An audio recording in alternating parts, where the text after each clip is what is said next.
Essa edição do Canelada aqui na Jovem Pan. Comigo nos estúdios da Pan, Fábio Piperno, Vampeta, Bruno Prado. Fábio Piperno, muito boa noite para você. Análise dessa vitória do São Paulo no Morumbi, 2-1 para o tricolor paulista. Piperno. Boa noite, Pedrinho. Um grande abraço à nossa audiência. De fato, um jogo em que o São Paulo foi muito melhor que o Corinthians, especialmente no segundo tempo. Algo previsível. O time do São Paulo hoje é melhor que o do Corinthians, o Dorival. Está há mais tempo, o Corinthians, inclusive, hoje dirigido por um técnico interino, e um Corinthians, claro, bastante desfalcado por conta de suspensões, né? Enfim, de cartões, lesões, e principalmente por conta também da perspectiva de passar a final da Sul-Americana. E aí, essa para mim é uma questão muito grave, senhor Pedro, porque, veja, há muito tempo eu venho insistindo que o Corinthians deveria dar total prioridade ao Campeonato Brasileiro. Ah, mas puxa, está perto de uma final. Puxa, lindo. Quer dizer, agora, se for eliminado numa semifinal de Sul-Americana, dane-se. O Corinthians tem títulos muito maiores que isso e o Corinthians tem uma necessidade urgente. É preciso que o Corinthians e o corintiano entendam que a situação no Campeonato Brasileiro é muito desconfortável. O Corinthians está estacionado aí nos 30 pontos e o bloco de baixo está chegando. O Vasco melhorou muito. Amanhã, inclusive, tem um confronto direto com o Santos, aí, os dois fazendo parte desse pelotão de baixo. O Bahia, embora tenha perdido hoje, mostrou aí alguma coisa. Então, o Corinthians não pode perder tempo com qualquer outra coisa que não seja Campeonato Brasileiro. E veja, Pedro, nas duas rodadas seguintes, o Corinthians vai enfrentar Flamengo aqui e o Fluminense fora. Quantos pontos o Corinthians vai fazer esses dois jogos? Então, lá atrás, os nossos amigos que nos seguem vão se lembrar disso.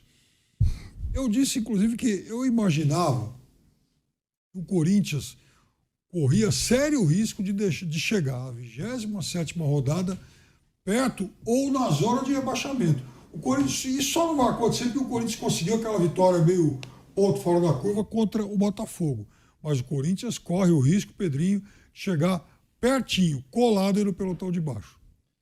Só abrindo essa edição do Canelada para você, hein? Muito boa noite para você, bem-vindo ao Canelada, essa análise de São Paulo 2, Corinthians 1, o torcedor do São Paulo que chegou feliz da vida no Morumbi, título da Copa do Brasil, a taça que desfilou pelo gramado do Morumbi e ficou ainda mais feliz depois dessa vitória. 2-1, Vampeta, boa noite. Boa noite, Pedro, boa noite, Piperno, boa noite a todos, né, Bruno? É uma semana muito boa para o São Paulo, né? Você pega aí o São Paulo, amanhã completa uma semana que o São Paulo ganha a Copa do Brasil diante do Flamengo, um adversário difícil, né, nos seus domínios, festa no Morumbi. O São Paulo bota na sua galeria de títulos um título que faltava, né, aquela Copa do Brasil. Aí no meio de semana conquista uma vitória diante do Curitiba, soma mais 3 pontos ali na tabela do Campeonato Brasileiro. Hoje ganha de um rival. Uma semana muito boa para o São Paulo em relação ao Corinthians, né? O Corinthians empata com o Fortaleza, né, pela Sul-Americana e vem de um treinador, sai o treinador, uma semana meio tumultuada, o Luxemburgo é demitido. Quer dizer, pelo que o Corinthians ainda sem jogadores que não podia jogar, jogadores suspensos, não era nem que foi poupado, Fagner, o Yuri Alberto, o Gabriel Moscardo, se não me engano, o Fábio Santos, 6 ou 7 jogadores ali que figuravam no time de Luxemburgo como titulares, né? O Renato Augusto hoje entra também depois, né? Visando o jogo de terça-feira pela Sul-Americana, né? Pelo Campeonato Nacional. O Perna acabou de falar, né? Olhar brasileiro, acho que é o campeonato de pontos corridos mais difícil dos últimos anos, como a Série B também, tá assim, né? Para quem vai subir.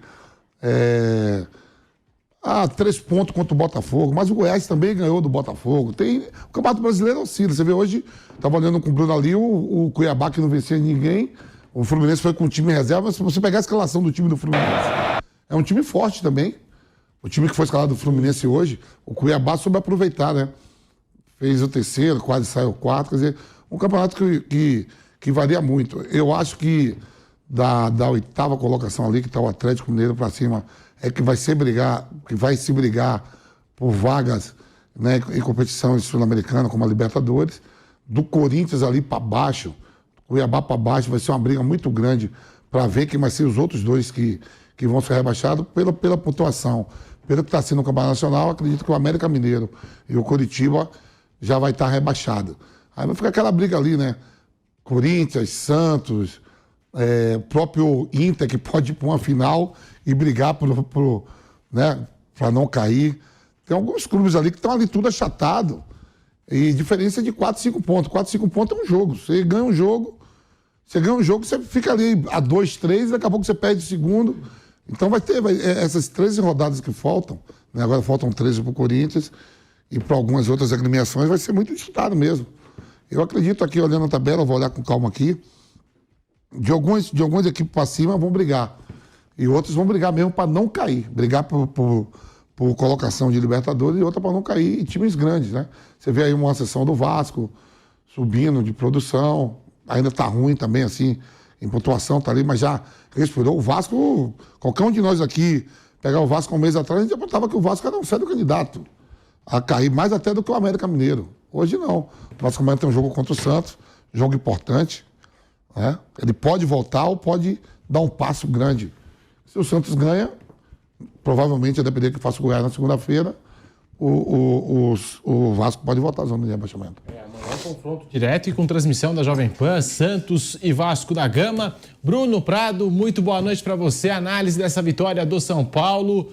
2-1 para cima do Corinthians, de virada. Torcedor do São Paulo feliz da vida e o do Corinthians preocupado. Mudança de técnico, tem a Copa Sul-Americana e, ao mesmo tempo, essa situação no Campeonato Brasileiro. Bruno Prado, boa noite. Boa noite, Pedro, Piperno, Vampeta, boa noite a todos.